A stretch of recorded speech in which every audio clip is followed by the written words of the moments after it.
My question is, so a 2020 candidate named Andrew Yang has brought up a topic that's big now of universal basic income. And before you destroy it with facts and logic, my question about it is everybody from Martin Luther King Jr. to Milton Friedman has advocated for some form of guaranteed income.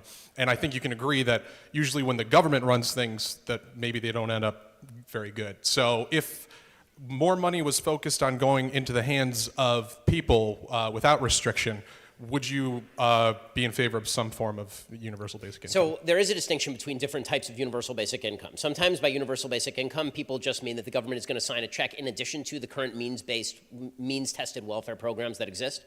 Sometimes they mean, like Milton Friedman meant, a negative income tax, meaning we get rid of all of the welfare system, and instead we just sign you a flat check. Right? And that flat check basically is going to be for whatever you want it to be for.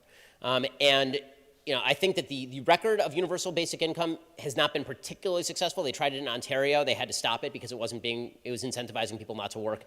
They tried it in Norway. It was also not particularly effective. They had to stop it because it was incentivizing people to be unwilling to work. It's an idea that makes sense only under the supposition that there is a group of legitimate unemployables.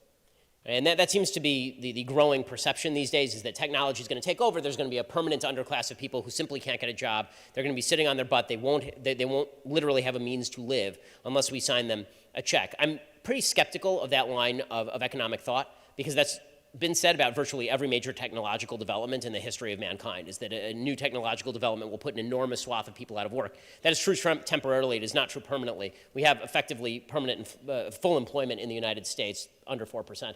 So the notion, and we have 7 million unfilled jobs right now, and people who are not filling them. So I don't really want to incentivize people to not go and get those jobs. If we ever reach the point where there is universal prosperity, to the point where there is no scarcity problem,